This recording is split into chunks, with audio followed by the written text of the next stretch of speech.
ETF index mutual funds నేర్చుకుని stock మార్కెట్లో రాణించాలనుకుంటున్నారా? వెంటనే ఈ నెంబర్కి కాల్ చేయండి. Hello viewers, welcome back to our channel. ప్రస్తుతం మనతో పాటు ఉన్నారు consumers affair committee chairman Mandadi Krishnareddy గారు. సార్తో మాట్లాడదాం. నమస్తే సార్. నమస్కారం అమ్మ. సార్, ప్రస్తుతం అమెరికాలో జాబ్స్ లేక ఉన్నటువంటి జాబ్స్ని కూడా జాగ్రత్తగా కాపాడుకుంటూ వస్తున్నారు మన వాళ్ళు, భారతీయులు. చాలా మంది పార్ట్ టైం జాబ్స్ చేయొద్దు, తిరిగి వెళ్ళిపోవాలని చెప్తున్నాడు. ఇల్లీగల్ ఇమిగ్రెంట్స్ ఎవరైతే ఉన్నారో వాళ్ళందరినీ కూడా అలర్ట్ చేస్తున్నాడు ట్రంప్.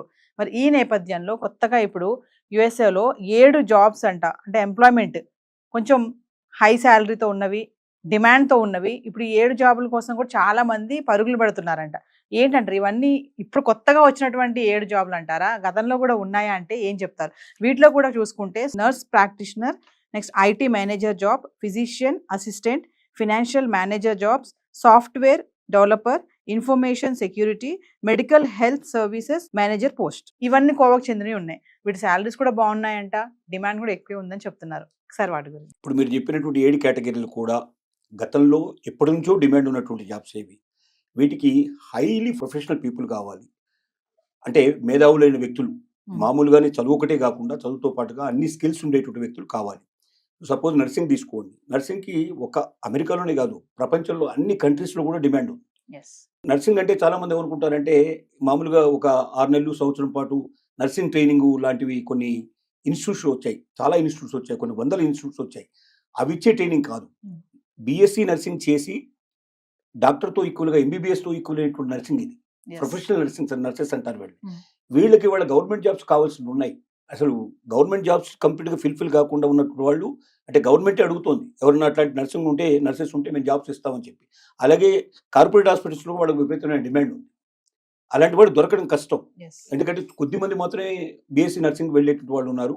వారికి పూర్తి చేసిన తర్వాత అవసరమైతే ఎంఎస్సీ నర్సింగ్ కూడా వెళ్ళేటువంటి వాళ్ళు ఉన్నారు. దాంట్లో హైలీ ప్రొఫెషనల్ వెళ్ళే వాళ్ళు ఉన్నారు. కాబట్టి ఇప్పుడు ఏదైతే కనబడుతున్నాయో, ఇప్పుడు ఈ జాబ్స్కు డిమాండ్ ఉందని, ఈ యాప్కు డిమాండ్ మొదటి నుంచి ఉంది, వాళ్ళ కొత్త వచ్చిన డిమాండ్ కాదు ఇది. తర్వాత దీనికి తోడుగా ఇంకేమవుతుందంటే, ఇప్పుడు అన్ని జాబ్స్ నుంచి బయటకు పంపించారు. చాలా జాబ్స్ ఇప్పుడు ఖాళీ అయిపోయి బయటకు వెళ్తున్నాయి. ఇల్లీగల్ ఇమిగ్రెంట్స్ అంటే ఇక్కడ దీంట్లో ఇంతకుముందు 3 ఏళ్ళు 5 ఏళ్ళు జాబ్ ఏదైనా ఉండి ఆ జాబ్కి వెళ్ళిన తర్వాత L1 వీసా, మిగతా వీసాల మీద వెళ్ళినట్టు వాళ్ళు కూడా ఇప్పుడు వాళ్ళందరూ కూడా వాళ్ళ జాబ్ అయిపోయిన తర్వాత కూడా వాళ్ళు ఏం చేస్తున్నారు, అక్కడే ఏదో ఒకటి జాబ్ సెర్చ్ చేసుకొని వేరే ప్రైవేట్ జాబ్లో జాయిన్ అయిపోయి ఉన్నారు. ఇప్పుడు వాళ్ళందరినీ బయటకు పంపించేస్తున్నారు. They are all illegal immigrants కిందనే లెక్క. తర్వాత ఇప్పుడు భార్యాభర్తల్లో ఒకరికి అక్కడ గ్రీన్ కార్డు ఉందనుకున్నాం, ఇంకొకరికి లేదు. ఇప్పుడు ఏమంటున్నారు, గ్రీన్ కార్డు కూడా కాదు, పర్మనెంట్ రెసిడెంట్స్ కావాలంటున్నారు. పర్మనెంట్ ఇద్దరు భార్యాభర్తలు ఇద్దరు రెసిడెంట్స్ అయితేనే వాళ్ళకి పుట్టే పిల్లలు అమెరికన్స్ అవుతారు, లేకపోతే కారు. ఇంతకుముందు ఏంటంటే ఇందులో ఒక్కరైనా సరే దీంట్లో ఉన్నట్టయితే, గ్రీన్ కార్డు ఉన్నవాడైనా సరే అమెరికాలో పుడితే, అసలు ఏ కార్డు లేకపోయినా అమెరికాలో పిల్లడు పుడితే అమెరికన్ అవుతాడు. అప్పుడు పిల్లలు అమెరికన్ పుట్టిన తర్వాత చాలా మంది ఏంటంటే ప్రెగ్నెన్సీ తోటి అక్కడికి వెళ్ళిన వాళ్ళు ఉన్నారు. అక్కడికి వెళ్ళి డెలివరీ చేసుకోవాలని పద్ధతులు. ఇప్పుడు ఆ డెలివరీ చేసిన వాళ్ళు కూడా, గతంలో డెలివరీ చేసిన వాళ్ళు కూడా ఇప్పుడు బయటకు పంపించే పరిస్థితి ఉంది. అలాగే ఇప్పుడు వచ్చే కొత్త వాళ్ళకి మాత్రం ఎట్టి పరిస్థితిలో ఛాన్స్ లేదు. కాబట్టి నేనేమంటున్నానంటే, ఈ 7 జాబ్స్ గతంలో లేనివి కావు, కొత్తవి కావు. ఇవి ఇంతకుముందు ఉన్నవే.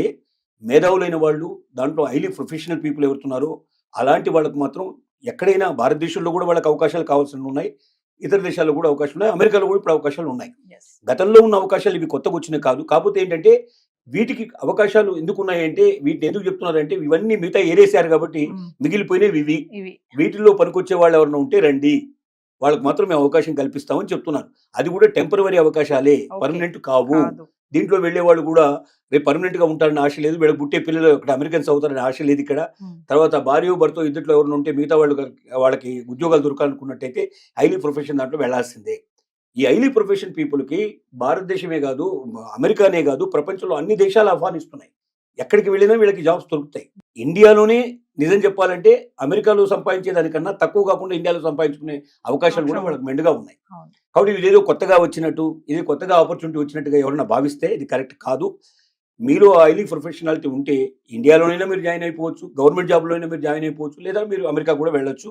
బట్ అమెరికాకు మాత్రం కలలుగానే అమెరికాతో మీరు వెళ్ళొద్దు. అంటే అక్కడ మేము పర్మనెంట్గా సెటిల్ అయిపోతాం, రేపు మాకు బిడ్డలు పుడితే బిడ్డలు అమెరికన్స్ అయిపోతారనేటువంటి అలాంటి ఆలోచనతో మాత్రం, భ్రమల్లో మాత్రం వెళ్ళకండి. ఆ భ్రమలు మీకు తొందరలోనే బయటపడిపోతాయి. ఇప్పుడు ట్రంప్ ఉన్నంత కాలం, లేదా ట్రంప్ లాంటి వాడే రేపు పొద్దున ఇంకొకటి వచ్చేవాడు, అదే ట్రంప్ని కంటిన్యూ చేసినట్టయితే మాత్రం అమెరికన్ చరిత్రలో మన వాళ్ళు ఉండడానికి చాలా కష్టంతో కూడుకున్న పని. పర్మనెంట్గా రెసిడెంట్స్ అయ్యాము అమెరికన్ అనేటువంటి ఆలోచనతో ఊహతో వెళ్ళకండి. టెంపరీగా పనిచేసి మళ్ళీ వచ్చి భారతదేశంలో మనం సెటిల్ అవుతాం అనే ఉద్దేశంతో మాత్రం వెళ్ళండి. భ్రమంలోంచి బతకండి, నిజంలో బతకండి, వాస్తవంలో బతకండి. అలాంటి వాస్తవానికి ఇప్పుడు కూడా ఇండియాలోనే కావాల్సిన ఆపర్చునిటీస్ ఉన్నాయి. నిజంగా చెప్పాలంటే దమ్మున్న వాడికి భారతదేశానికి మించిన దేశం మరొకటి లేదు. భారతదేశంలో ఉన్నటువంటి సౌకర్యాలు ఇంకెక్కడ లేవు. సపోజ్ ఇప్పుడు అమెరికా తీసుకోండి. అమెరికాలో ప్రెసిడెంట్ కూడా తన సూట్ కేసు తనే మోసుకుంటాడు, తన వస్తువులు తనే మోసుకుంటాడు. ఎవరు వేరే వాళ్ళు వచ్చి ఎవరు సాయం చేయరు. కానీ ఇండియాలో అట్లా కాదు. ఇప్పుడు ఉదాహరణ తీసుకోవాలంటే వైట్ హౌస్లో పనిచేసే వాళ్ళ సంఖ్యతో పోలిస్తే 100 రెట్లు ఎక్కువగా మన ప్రెసిడెంట్ ఆఫ్ ఇండియాకి నౌకర్లు చాకర్లు ఉంటారు.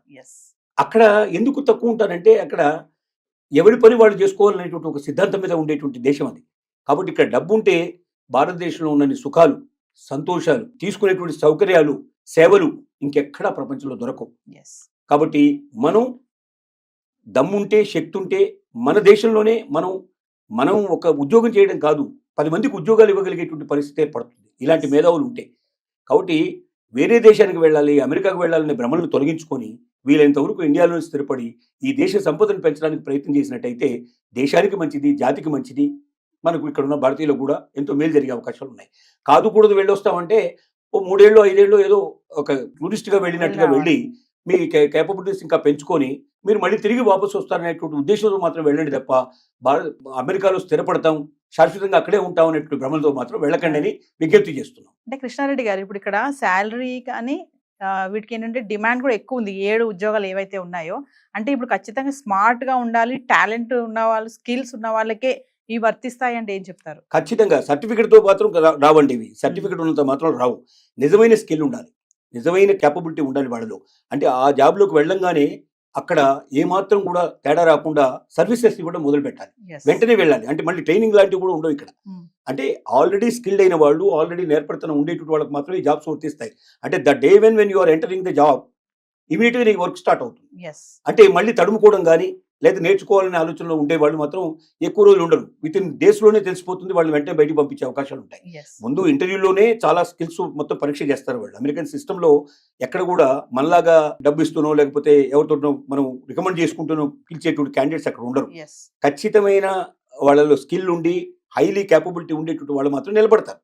అంటే ఎవరైతే సర్టిఫికేట్ మా దగ్గర ఉంది, మేము వెళ్ళిపోవచ్చు అని దృక్పథంతో వెళ్ళే వాళ్ళు మాత్రం మళ్ళీ ఫెయిల్ అయ్యడానికి రావాల్సిన పరిస్థితి ఏర్పడుతుంది. కాబట్టి ఆలోచించుకోండి, మీ దగ్గర నిజమైన స్కిల్ ఉందా, ఆ వర్క్ మీరు వెంటనే మొదలు పెట్టగలుగుతారా? 0 ఓవర్ అంటారు.